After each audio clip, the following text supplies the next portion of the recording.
আসসালামু আলাইকুম আপনাদের সবাইকে। আশা করছি আপনারা সবাই অনেক বেশি ভালো আছেন। আলহামদুলিল্লাহ, আমিও ভালো আছি।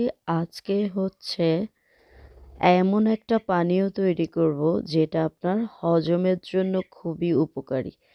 যেই কোনো মশলা জাতীয় খাবারের সাথে কিন্তু আপনি এটা খেতে পারেন, খাবার তাড়াতাড়ি হজম হওয়ার জন্য।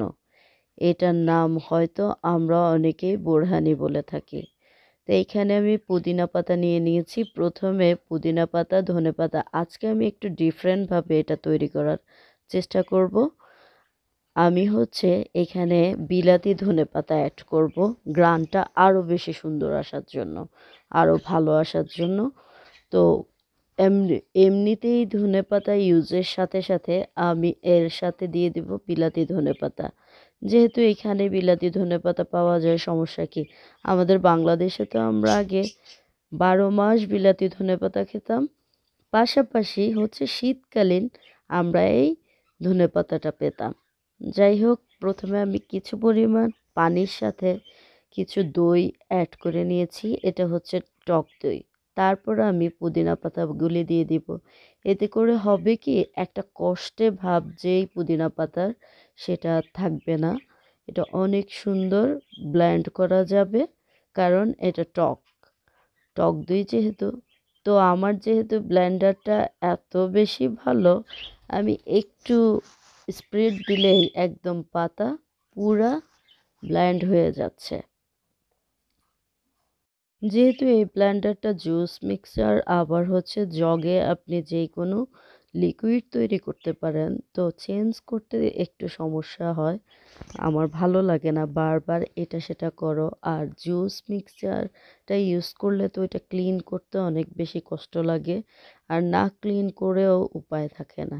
তো প্রথমে আমি কিছু পাতা দিয়ে দেওয়ার পরে আবার দিয়ে দিলাম, কারণ জায়গা হচ্ছিল না অনেক পাতা। আমি একটু বেশি পরিমাণেরই পুদিনা পাতা ইউজ করি, কারণ পুদিনা পাতা আমাদের শরীরের হজমের জন্য এত বেশি ভালো কার্যকরী করে যে বলার বাহিরে।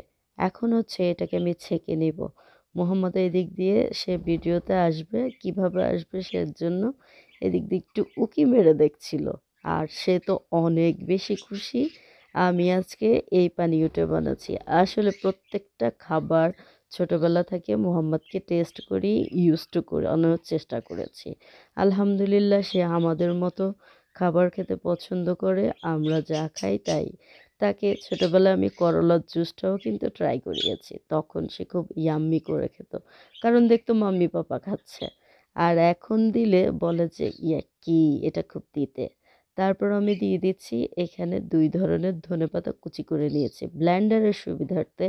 আমি হচ্ছে একটু কুচি করে নেই, এতে করে ভালো ব্লেন্ড হয়। আর চাইলে আস্ত পুদিনা পাতাও দিয়ে দেওয়া যায়, ধনেপাতা সব কিছুই আস্ত দেওয়া যায়।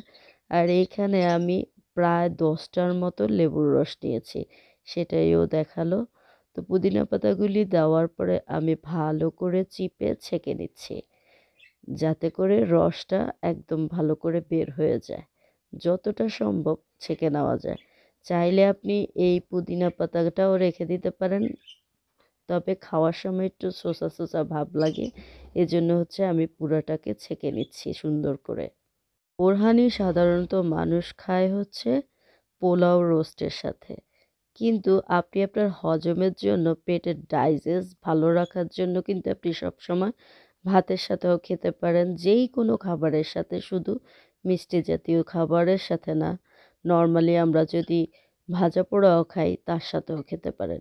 এই রমজানে যদি আপনি এরকম একটা পানীয়, মানে ইফতারের টাইমে আপনি খেতে পারেন, আপনার স্বাস্থ্যের জন্য কিন্তু অনেক বেশি ভালো। কারণ রোজা খোলার সাথে সাথেই আমরা অনেক বেশি খেয়ে ফেলি, না বুঝে অনেকেই তো একদম ফ্ল্যাট হয়ে যায়।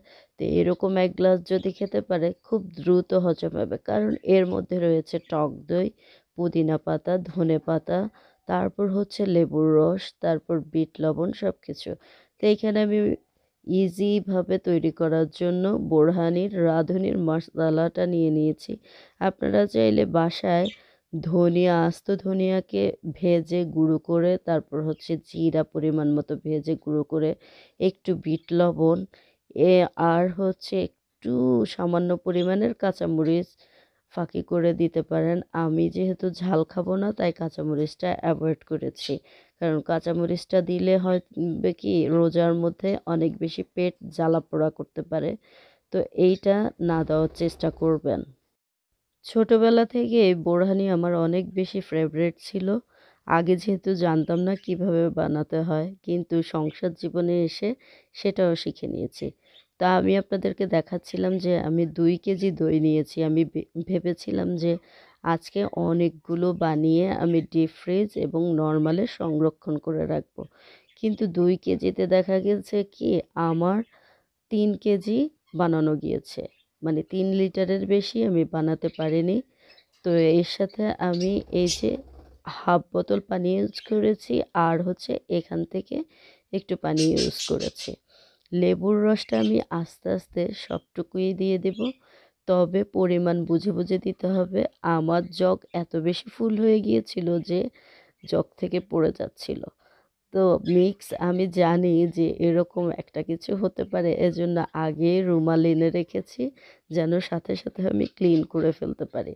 কারণ কোনো কাজ ফেলে রাখা ঠিক না। যখনকার কাজ তখন করাই ভালো, এটা আমার বাবা আমাকে সবসময় বলতো। তারপর আমি পরিমাণ মতো এখানে চিনি অ্যাড করে দিব।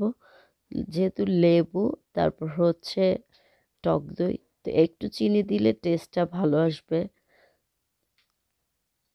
তারপর দিয়ে দিচ্ছি লবণ। যেহেতু বোরহানির মশলাতে অত পরিমাণের লবণ থাকবে না, আপনাকে কিন্তু আপনার স্বাদ মতো বানানোর জন্য লবণও দিয়ে নিতে হবে। আপনি যদি এই বোরহানি সংরক্ষণ করতে চান তাহলে নরমাল ফ্রিজে আপনি ৩ দিনের মতো সংরক্ষণ করতে পারবেন। ৩ থেকে ৭ দিন। আর ডিপে আপনি ৬ মাস পর্যন্ত রেখে দিতে পারবেন। মনে রাখবেন ডিপে রাখার পরে যখন নামাবেন এটা একটু দেখতে ছানা ছানা লাগবে, যখন আপনার এটা একদম ফ্রিজ থেকে বরফ ছেড়ে যাবে তখন একটু নাড়া দিলেই এটা মিক্স হয়ে গেলে আবার বোরহানির রূপ ধারণ করবে। তা আমার এত বেশি ফুল হয়ে গিয়েছিল যে আমি ঢালতে পারছিলাম না। এই দিক দিয়ে যদি ঢালি তাহলে দেখা যাবে যে আমার বোতল একদম টেবিল ভরে যাবে। তো এগুলি হচ্ছে আমি জাস্ট দইটাকে একটু ব্লেন্ড করে নিলাম। নিয়ে এখন একটা বড় বোলে এগুলি সবগুলোকে একসাথে মিক্স করে নেব। কারণ এই জগে তো আর জায়গা হবে না। তা আস্তে আস্তে আমি সব কিছু দিচ্ছি। যেহেতু রমজানের দিন টেস্ট করার কোনো উপায় নেই। কিন্তু আলহামদুলিল্লাহ এই পর্যন্ত যত কিছু বানিয়েছি, যেই পরিমাণ মতো লবণ দিয়েছি, একদম লবণ ঠিকঠাক মতো হয়েছে। ভিডিওটি যদি আপনাদের কাছে ভালো লাগে অবশ্যই কিন্তু শেয়ার করতে ভুলবেন না। আর কমেন্টস করে জানাবেন আপনাদের কার কার এই বোরহানি অনেক বেশি পছন্দ আমার মতো। তো আমার এতটুক হয়েছে, আমি কিছু পরিমাণ ডিপে তুলে রাখবো। আল্লাহ হাফেজ।